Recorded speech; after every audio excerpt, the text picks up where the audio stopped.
ಎಲ್ಲರಿಗೂ ನಮಸ್ಕಾರ. ವಿದ್ಯುತ್ ಲೈನ್ ತಗಲಿ ಮಹಿಳೆ ಸಾವು.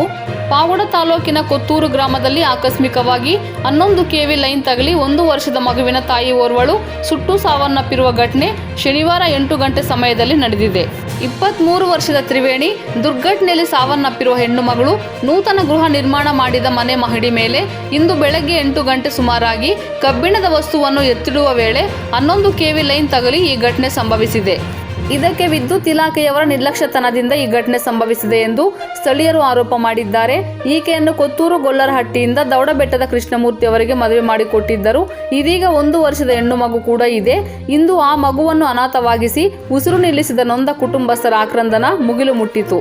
ಈ ಘಟನೆ ಬಗ್ಗೆ ಅರಸೀಕೆರೆ ಪೊಲೀಸ್ ಠಾಣೆಯಲ್ಲಿ ಪ್ರಕರಣ ದಾಖಲಾಗಿದೆ. ವರದಿ ಮಾರುತಿ, MS ಮೀಡಿಯಾ.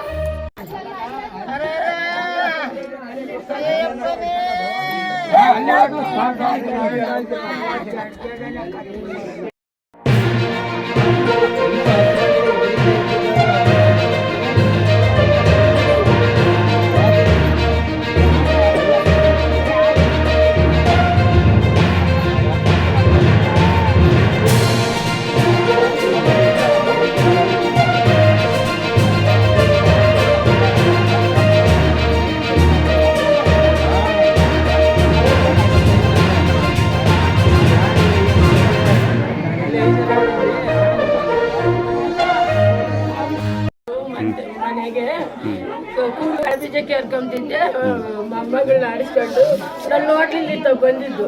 ಕಬ್ಬಿಣದ್ದೇನೆ ಇಲ್ಲಿತ್ತು ಸಹ ಏಕಾಯಿತ್ತು, ಅದು ಕಬ್ಬಿಣದ್ದು ಅದೆಲ್ಲ ಬಂದು ಬೀಗ ತೆಗೆದು ಮ್ಯಾಲ್ ಕಿಕ್ಕನಂತ ಹೋಗ್ಯಾಳ ಅಷ್ಟೇ. ಅದ್ರಾಗ ಆಗಿರೋದು ಈ ಕರೆಂಟ್ ವೈರ್ ಬಂದಿದೆಯಲ್ಲ, ಈ ವೈರು ಇದೆ ಎಷ್ಟು ವರ್ಷದಿಂದ ಇದೆ? ನೀವು ಮನೆ ಕಟ್ಟಬೇಕಾದ್ರೆ ಇತ್ತಲ್ಲ, ಅಲ್ಲಿ ಶಾಲೆ ತೆಗ್ದು ಬೇರೆ ಕಡೆ ಹಾಕಿದ್ರು.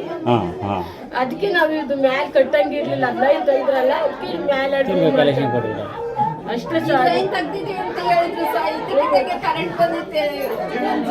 ಲೈನ್ ಇಷ್ಟು ದಿನ ಕರೆಂಟ್ ಇರಲಿಲ್ಲ ಸರ್. ನಮ್ಮ ಮ್ಯಾಲೆ ಲೈನ್ ಚಿಪ್ಪೆ ಸಾಬನ್ನು ಕೇಳಿದ್ವಿ, ಇಲ್ಲ ತೆಗ್ದವ್ರ ಸುಮಾರು ಜನನನ್ನು ಕೇಳಿದ್ವಿ, ತೆಗ್ದಾರೆ ಲೈನ್ ಅಂದ್ರು ಸರ್. ನಾವು ಬೇರೆ ಕಡೆ ಹಾಕಿದೀವಿ ಅಂತ ಹೇಳಿದ್ರು ಸರ್. ನಮ್ಗೆ ಹೆಂಗ್ ಗೊತ್ತ ಸರ್, ನಮ್ಮ ಮಗಳನ್ನು ಬಲಿ ತಗೊಂಡು ಏನಾಗಬೇಕು ಮಗು? ಚಿಕ್ಕಮ್ಮ. ನೀವು ಅವ್ರ ತಾಯಲ್ಲ?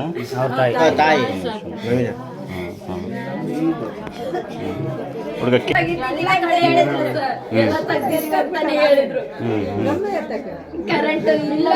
ಅಲ್ಲಿ ಟ್ರಾನ್ಸ್ಫರ್ ಅದು ಬೇರೆ ಕಡೆನೆ ಕರೆಂಟ್ ಇಲ್ಲ ಇಲ್ಲಿ ಅಂತಂದೇಳಿ ಟ್ರಾನ್ಸ್ಫರ್ ಎತ್ತಿದ್ರೆ ಕರೆಂಟ್ ಇಲ್ಲ ಅಂತ ನಾವ್ ಅಂದ್ಕೊಂಡ್ ಮನೆ ಕಟ್ಟಿದ್ವಿ. ಕರೆಂಟ್ ಇದ್ದಗಿದ್ದಾಗೆ ಪಾಸ್ ಆಗಿ ಇವತ್ತು ನಮ್ಮ ಹುಡುಗಿ ಜೀವನ ಬಲಿ ತಗೊಂಡೈತಿ.